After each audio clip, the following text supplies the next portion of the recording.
లక్ష్యమును జీవమును ఆధారము నీ వాక్యము నా త్రోవకు.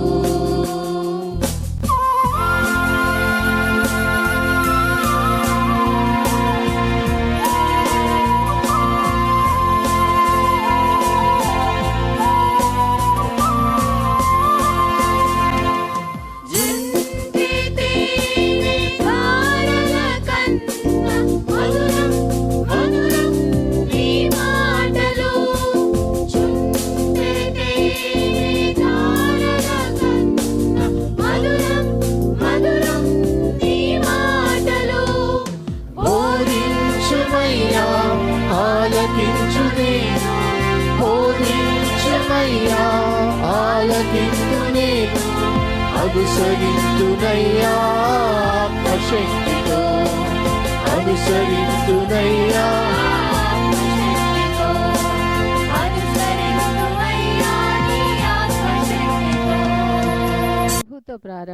ప్రభుతో ప్రారంభం అనే ఆధ్యాత్మిక అనుదిన ప్రార్థనా కార్యక్రమానికి ప్రేమతో మిమ్మల్ని ఆహ్వానిస్తూ ఉన్నాం. మన జీవితానికి ఆదియు ఆధారమునైనటువంటి ఆ దేవుణ్ణి మొదట మరణించుకున్నట్లయితే ఆ దినమంతయు ఆయన కృపాక్షేమములే మన వెంట వచ్చును. మొదట వేకునే లేవగానే మరి నీతిసూరుడైనటువంటి ఆయనని చూద్దాం, ఆయన మనలనైన స్వరాన్ని మనం విందాం. మన జీవిత కాలం అంతయు ఆయన ఆశీర్వాదములు దీవెనలు మన మీద కుమ్మరించును. యెషయి 65:24 మనం చూసినట్లయితే వారికి ఈలాగున జరుగును, వారు వేడుకొనుక మునుపు నేను ఉత్తరమిచ్చెదను, వారి మనవి చేయుచుండగా నేను ఆలకించెదను. మనవి చేయుచుండగానే ఆయన మన మనవిని ఆలకిస్తున్నాడు. కాబట్టి మరి ప్రతి దినము కూడా ఈ యొక్క అనుదిన ఆధ్యాత్మిక కార్యక్రమంలో మనం పాల్గొన్నట్లయితే మన జీవిత కాలం అంతయు కూడా ఆయన మేలులను మనం పొందుకోగలం, ఆ నిత్యరాజ్యంలో వారసులుగా మనము జీవించగలం. రండి, ప్రభుతో ప్రారంభం కార్యక్రమంలో పాల్గొనండి, ఆత్మీయ మేలులు పొందండి. దేవుడు మిమ్మల్ని దీవించు.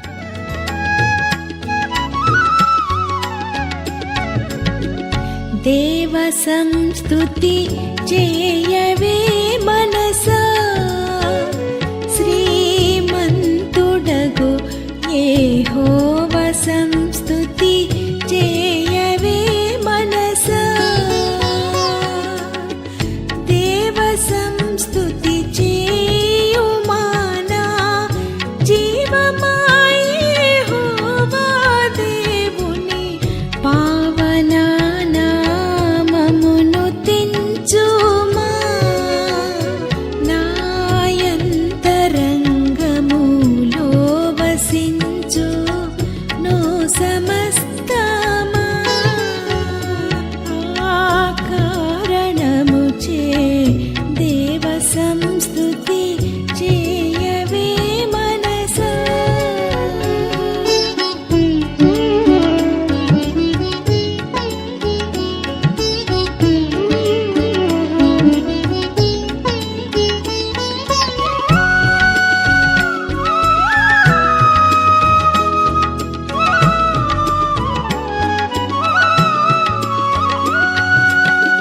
జీవమాయ యెహోవా నీకు చేసిన మేళ్ళన్మరువకు. జీవమాయ యెహోవా నీకు చేసిన మేళ్ళన్మరువకు. నీవు చేసిన పాతకంబులను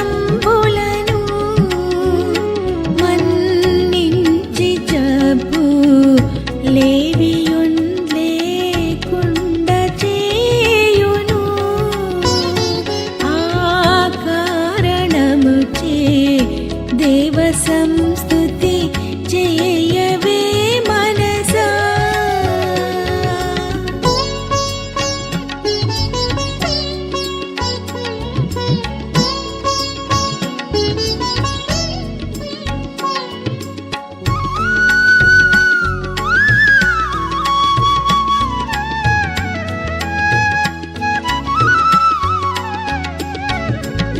చావు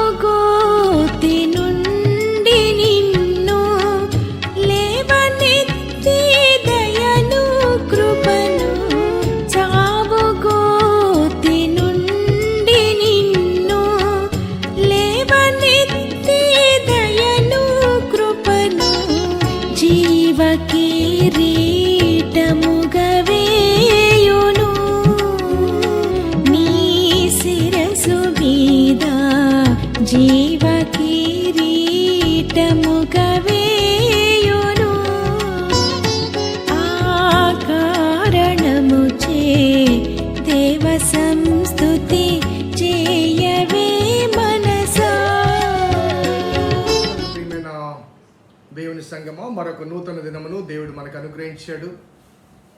ఈ ప్రభుతో ప్రారంభం అనే ఈ ఆధ్యాత్మిక కార్యక్రమాన్ని క్రమము తప్పకుండా వీక్షిస్తున్న మీకందరికీ ప్రభువైన యేసుక్రీస్తు నామమున శుభములు, స్వాగతం తెలియజేస్తున్నాను.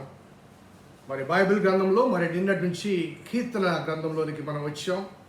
మరి దావీదు చరిత్ర, సొలొమోను చరిత్ర ముగించాం.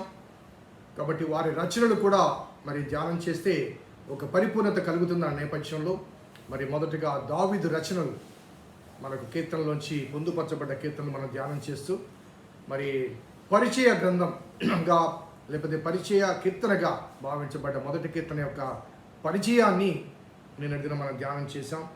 మరి ఈ దినము ఈ మొదటి కీర్తనలోని కొన్ని అంశాలు మరి క్లుప్తంగా ధ్యానం చేయడానికి ప్రయత్నం చేద్దాం, ప్రార్థన చేద్దాం. కృపగల దేవా, దయగల తండ్రి, మీ పాదములకు స్తోత్రము చెల్లిస్తున్నాం నాయన. నీ ఉచితమైన దయా సంకల్పాన్ని బట్టి మమ్మల్ని ప్రేమించి మీరు మాతో మాట్లాడుతున్న విధానాన్ని బట్టి మీకు స్తుతులు చెల్లిస్తున్నాం. ఈ మొదటి కీర్తన మేము ధ్యానం చేస్తుండగా ప్రభా, ఈ కీర్తనలోని అంశాలు మా వ్యక్తిగత జీవితానికి అన్వయించుకుని సరిపోల్చుకుని సవరించుకుంటకు మీ కృప అనుగ్రహించమని మా రక్షకుడైన యేసు నామమున అడిగి వేడుకొంచున్నాము తండ్రి, ఆమేన్. స్నేహితులారా, నేటి కొరకు ఏర్పాటు చేయబడిన లేఖన భాగం మొదటి కీర్తన మొదటి వచనం. దుష్టుల ఆలోచన చొప్పున నడవక, పాపుల మార్గమున నిలువక, అపహాసకులు కూర్చుండు చోటున కూర్చుండక. సో మినీ బైబిల్గా లేకపోతే డివైన్ కాన్స్టిట్యూషన్గా ఏమి చేయాలో ఏమి చేయకూడదో ఆ వాస్తవాలు సంక్షిప్తంగా సినాప్సిస్గా ఈ కీర్తనలో పొందుపరచబడ్డాయి అని నేను చెప్పడం జరిగింది. సో ఈ ప్రారంభంలోనే దుష్టుల ఆలోచన చొప్పున నడవక, పాపుల మార్గమున నిలవక, అపహాసకులు కూర్చుండు చోటున కూర్చుండక, అనగా నడువక, నిలువక, కూర్చుండక దేవుని ధర్మశాస్త్రాన్ని ధ్యానం చేయాలి. సో దేవుని ధర్మశాస్త్రాన్ని ఎలా ధ్యానం చేయాలన్న దానికి వెళ్ళకముందు మరి ఎప్పుడు ఏ స్థితిగతుల మీద ధ్యానం చేయాలి, అనగా ఏమి చేయకుండా దేవుని వాక్యాన్ని ధ్యానం చేయాలనడానికి దుష్టుల ఆలోచన చొప్పున నడవక, పాపుల మార్గములో నిలవక, అపహాసకులు కూర్చుండు చోటున కూర్చుండక. ఈ దుష్టుల ఆలోచన wicket, the council of the wicket అనే మాట. దుష్టుల ఆలోచన చొప్పున నడువక అనే ఈ మొదటి మాట ఒక్కసారి మనం జ్ఞాపకం చేసుకుంటే దేవునికి మరి ఆయాసం కలిగించిన అంశం, దేవునికి బాధ కలిగించిన అంశం. మొట్టమొదటిగా దేవునికి వ్యతిరేకంగా మానవుడు అవిధేయత వ్యక్తపరిచిన అంశం ఏంటంటే ఈ దుష్టుల ఆలోచన. దేవుడు ఆదాము అవ్వకు స్వయంగా చెప్పాడు, ఈ తోటలోని ప్రతి వృక్ష ఫలము నిరభ్యంతరంగా తినవచ్చు, ఆ మంచి చెడ్డలా తెలివినిచ్చు ఆ వృక్ష ఫలము తప్ప. అపవాది సర్పము రూపంలో వచ్చింది. ఇది నిజమా? ఈ వృక్ష ఫలాల్లో దేనైనా తినకూడదని చెప్పాడా? చూడండి, చాలా కన్నింగ్గా మరి సర్పము హవ్వను శోధించింది. ఇది నిజమా? ఈ మాటలోనే చాలా మనకు ఒక విధమైన అవునా, నిజమేనా? సో ఇది నిజమా? మరి ఈ తోట ఫలంలో దేనైనా తినకూడదని దేవుడు చెప్పాడంటే హవ్వ సత్యం ఒప్పుకుంటుంది. మీరు తినుదినమున నిశ్చయముగా చచ్చెదరని చెప్పాడంటే మీరు చావనే చావరు. మీరు తింటే దేవదూతల వలె ఉంటారు. మనకు ఆ స్టోరీ బాగా తెలుసు కాబట్టి ఆ రెఫరెన్స్లోకి నేను వెళ్ళదలుచుకోవాలి. ఆదికాండం 2వ అధ్యాయం. ఇది నిజమా అంటూ ఒక అనుమానాన్ని క్రియేట్ చేసింది, ఒక ప్రశ్నను క్రియేట్ చేసింది. అలాగే మీరు చావనే చావరు, మీరు దేవతల వలె ఉంటారు అని చెప్పింది. వాస్తవాన్ని మనం జ్ఞాపం చేస్తే ఆదాము హవ్వలు దేవుని కుమారులు కుమార్తెలు. లూకాసు వార్తలో జీనియాలజీలో ఆ వంశావళిలో స్పష్టంగా ఆదాము దేవుని కుమారుడు అన్నాడు. సో దేవుని కుమారుడుగా కుమార్తెగా దేవుని చేత రూపకల్పన చేయన, స్వయంగా దేవుని హస్తాల చేత రూపకల్పన చేయబడిన ఆదాము, ఆ ఆదాము ప్రక్కలోంచి దేవుడే స్వయంగా రూపకల్పన చేసిన హవ్వ, దేవుని చేత, దేవుని స్వయంగా, మిగతా నోటి మాట చేత అయితే దేవుడు ఆదాము అవ్వల విషయంలో ఒక స్వయంగా తాను పూనుకొని చేశాడు. అదే రీతిగా మిగతా ప్రాణికి భిన్నమైన రీతిగా ఆదాము అవ్వలను చేశాడు. సో కేవలం ఒకే ఒక సూచన, ఆహారానికి కావాల్సినన్ని తినమన్నాడు. అందులో జీవవృక్ష ఫలం కూడా ఉంది, ఆ విషయంలో కూడా ఏమీ మాట్లాడలేదు దేవుడు. కానీ నీకు హాని కలిగేది అన్నప్పుడు దేవుని కుమారుడుగా పిలువబడే ఆదాము అవ్వలు మీరు దేవతల వలె ఉంటారనగానే తినేశాడు. దేవతలు పెద్ద ఎక్కువారా, దేవుని కుమారుడు కుమార్తెలు ఎక్కువారా? దేవునికి సేవ చేసేవారు దేవదూతలు. కాబట్టి మీరు దేవతల వలె ఉంటారు లేకపోతే దేవదూతల వలె ఉంటారనగానే ప్రలోభపడి ముందు వెనక ఆలోచించకుండా ఆ వృక్ష ఫలము తాను తిని తన భర్తకు ఇచ్చింది. అతడు కూడా ఎందుకు తెచ్చావు, ఎందుకు తిన్నావు, దేవుడు వద్దన్నాడు కదా అని ప్రశ్నించలేదు సరిగదా, తిన్నాడు. దేవుని స్వరం విని చెట్ల చాటుకు వెళ్ళిపోయాడు. సో దుష్టుల ఆలోచన చొప్పున నడవక, దేవుడు చెప్పిన మంచి ఆలోచన అతనికి జీవాన్ని ఇచ్చింది. దుష్టుని ఆలోచన అతనిలో, అతని జీవితంలో లేకపోతే ఆమె జీవితంలో మరణాన్ని ప్రవేశింపచేసింది. నీవు తినుదినమున నిశ్చయముగా చచ్చెదవు. సో దుష్టుల ద్వారా కలిగే ఈ ఆలోచన యావత్తు కూడా మనకు క్షేమకరం కాదు, హానికరము అన్న వాస్తవాన్ని మనం జ్ఞాపకం చేసుకోవాలి. Wicked always gives us a counsel, లేకపోతే ఒక advice to disturb us, to distract us. మనల్ని డిస్టర్బ్ చేయడానికి కానీ లేకపోతే మనల్ని దేవుని నుంచి దూరపరచడానికి కానీ కొన్ని ఆలోచనలు కలిగిస్తుంటాడు. ఇది నిజమా అనే భావం. ఈ ఒక్కసారిలే, ఎవరు చూడడం లేదులే, ఇది చేయడం వల్ల నీకు లాభం కలుగుతుందని, ఇలా అనేకమైన ప్రలోభాలు కలిగిస్తూ ఉంటాడు దుష్టుల ఆలోచనలు.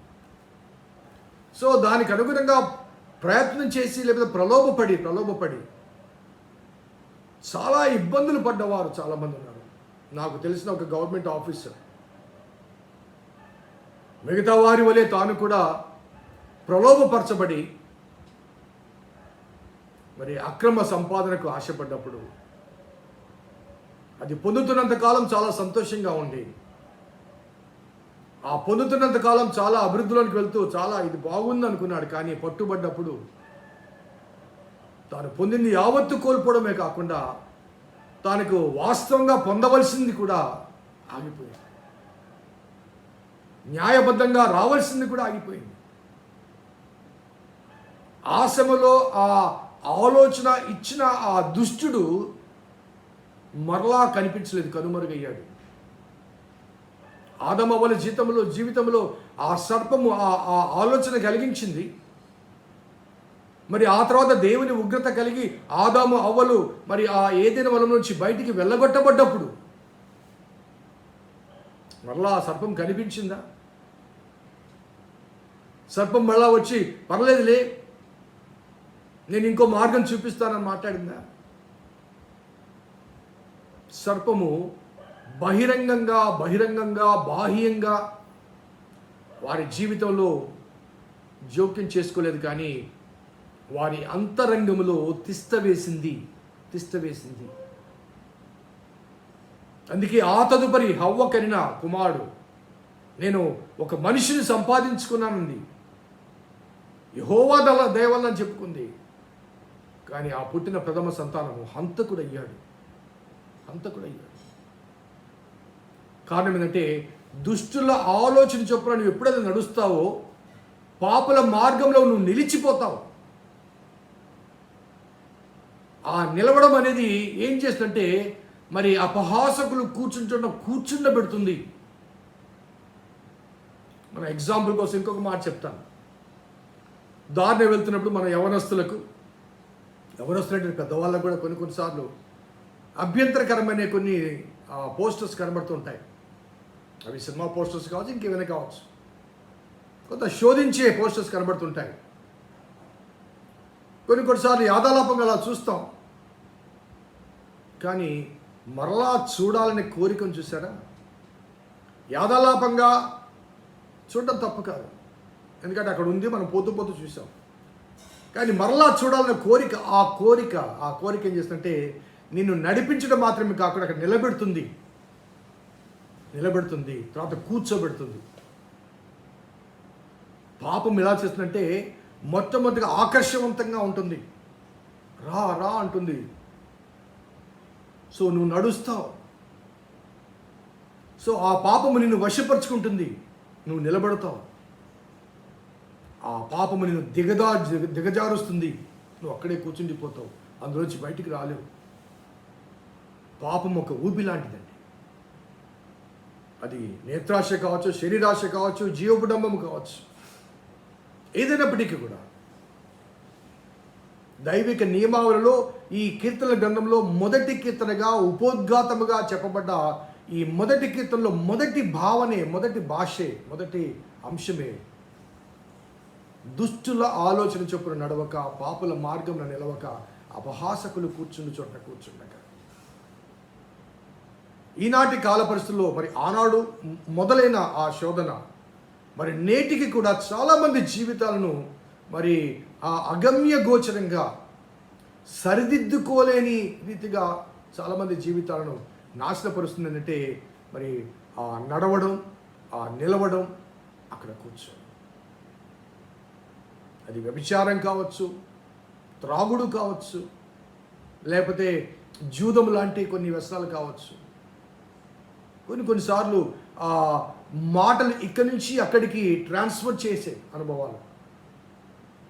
కొన్నిసార్లు వారు విన్నది సరైనదా కాదా అని కూడా ఆలోచించకుండా వాడి కడుపు ఉబ్బిపోతుంది, అనగా 10 మందికి చెప్పకపోతే ఉబ్బిపోతుంది. అలా ఒకరి గురించి ఒకరి బాధను చూసినప్పుడు అది వక్రీకరించి మాట్లాడే అంశాలు కూడా. వ్యసనాలు, కుళ్ళు, కుతంత్రాలు, ద్వేషాలు, కక్షలు, కలహాలు, ఇవన్నీ కూడా దుష్టుని ఆలోచన నుంచి పుట్టినవి. మరి దేవుని మార్గం ఏంటంటే ప్రేమ, జాలి, దయ, కనికరము, క్షమాపణ. వీటికి భిన్నమైనవన్నీ కూడా దుష్టుని నుంచి కలిగింది. అందుకే యోహాను పత్రికలో అంటాడు, లోకంలో ఉన్నది ప్రేమించవద్దు, లోకంలో ఉన్నదంతయు నేత్రాశ, శరీరాశ, జీవబుడమము అవి తండ్రి వలన కలిగినవి కాదు. కాబట్టి నన్ను శోధించే ఆ అంశాలు మొట్టమొదటిగా ఆ మొదటి స్టెప్లోని ఆ మార్గంలో నడవకుండా ఉంటే అక్కడ నిలవకుండా ఉంటావు, ఆ నడవకుండా ఉంటే అక్కడ కూర్చుండకుండా ఉంటావు.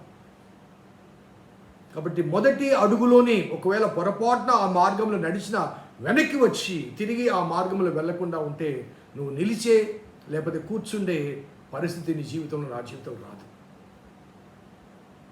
కాబట్టి దుష్టులు ఆలోచించకుండా నడవక అనే ఆ అంశాన్ని మరి దైవిక నియమావళిగా మన వ్యక్తిగత జీవితానికి అన్వయించుకుంటే మన కుటుంబాలు కానీ, సమాజంలో పనిచేసే పరిసరాల్లో కానీ మన జీవితాన్ని సరిచేస్తాయి, సవరిస్తాయి, దేవునికి అంగీకారంగా అమలుస్తాయి.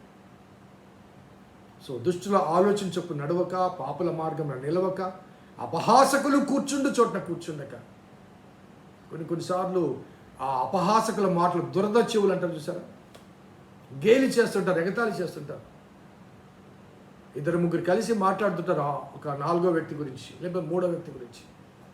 అనుకోకుండా ఆ వ్యక్తి వచ్చాడు అనుకోండి, ఇమీడియట్గా మాటలు ఆపేసి ఏంటి మాట్లాడుతున్నట్టే, ఏం లేదండి అది ఇదని మాట్లాడేసి ఆ ముగ్గురులో మరొకరు పక్కకి వెళ్ళిపోగానే అతని గురించి మాట్లాడతారు.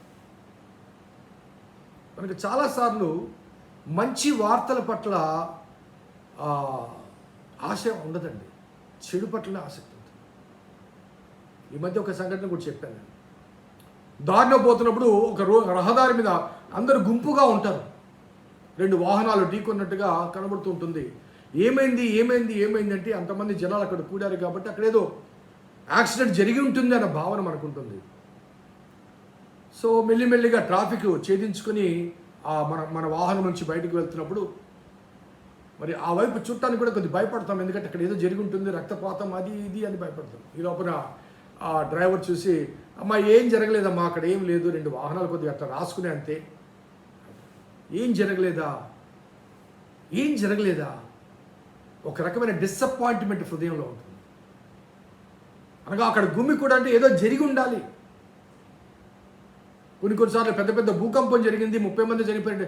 30 మంది ఉందండి అంటే ఒక 300 మంది 500 మంది 1000 మంది చనిపోతే 1000 మంది చనిపోయారంటండి, మన హృదయం సాటిస్ఫై అవుతుంది. అసలు ఎవరు చనిపోలేదు అనుకోండి, అది పెద్ద న్యూస్ కాదు, మనకి అది పెద్ద న్యూస్ కాదు.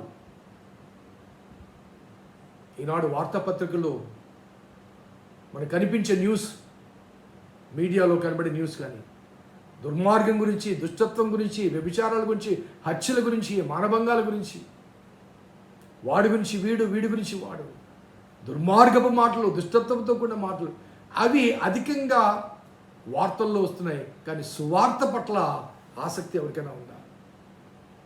వార్తల పట్ల ఉన్న ఆసక్తి, సువార్త పట్ల ఆసక్తి ఉందా? క్రైస్తవ సమాజంలో కూడా క్రీస్తు బిడ్డలుగా చెప్పబడే మరి క్రైస్తవులు కానీ లేకపోతే దేవుని సేవకులు కానీ రాజకీయాల గురించి, వారి గురించి వీరి గురించి ఎక్కువగా మాట్లాడతాం, కానీ దేవుని గురించి మాట్లాడడానికి ఆసక్తి చూపిస్తున్నామా? ఒకసారి హృదయ పరిశీలన చేసుకోవాలి. దుష్టుల ఆలోచన చొప్పున నడవక, పాపుల మార్గం నిలవక, అపహాసకులు కూర్చుండి చోట్ల అనగా వాటి ద్వారా కలిగే ముగింపు మన నాశనమే. ఆ తర్వాత వాక్య భాగం నేను చూపిస్తాను. But fundamentally to begin the psalms, the book of psalms, the first psalm speaks about what not to do, ఏమి చేయకూడదు, ఏమి చేయాలో తర్వాత రేపు మరునాడు ధ్యానం చేద్దాం. ఏమి చేయకూడదు ఒక్కసారి వ్యక్తిగతంగా మన జీవితానికి అన్వయించుకుని ఆలోచిద్దాం. వేర్ ఈజ్ మై పాత్, ఎటు నేను నడుస్తున్నాను, ఎక్కడ నేను ఉంటున్నాను, ఎక్కడ నేను కూర్చుంటున్నాను. నా జీవితాన్ని సరిపోల్చుకోవాలి, సవరించుకోవాలి, సరిదిద్దుకోవాలి. ప్రార్థించుద్దాం. కృపగల దేవా, దయగల తండ్రి, మీ పాదములకు స్తోత్రము చెల్లిస్తున్నాం నాయన. నీ ఉచితమైన దయా సంకల్పాన్ని బట్టి ప్రభా, కీర్తనలోని మొదటి మాటను మేము ధ్యానం చేశాం. ప్రభా, స్తుతులు చెల్లిస్తూ ఈ అంశాలు ప్రభా ఒక్కొక్కటిగా మేము ధ్యానం చేస్తుండగా మా జీవితాలకు అవసరమైన, అన్వయింపుకు అవసరమైన మాటలు మీరు మాకు వినిపిస్తున్నారు. ప్రభా, స్తుతులు చెల్లిస్తూ మా నుంచి మీరు ఏమి కోరుతున్నారో ఈ కీర్తనలోంచి మీరు చెబుతున్న మాటలు శ్రద్ధగా ఆలకించి దానికి అనుగుణంగా మేము ప్రవర్తించడానికి మీ కృప దయచేయమని మా రక్షకుడైన యేసు నామమున అడిగి వేడుకొంచున్నాం తండ్రి, ఆమేన్. తండ్రి, కుమార, పరిశుద్ధాత్మ త్రియేక దేవుని దీవెన ఈ వాక్యం విన్న బిడ్డలకు, వాక్యాభిలాషులకు సదా తోడేయును గాక. ఆమేన్. God bless you. దేవుడు దీవించును గాక.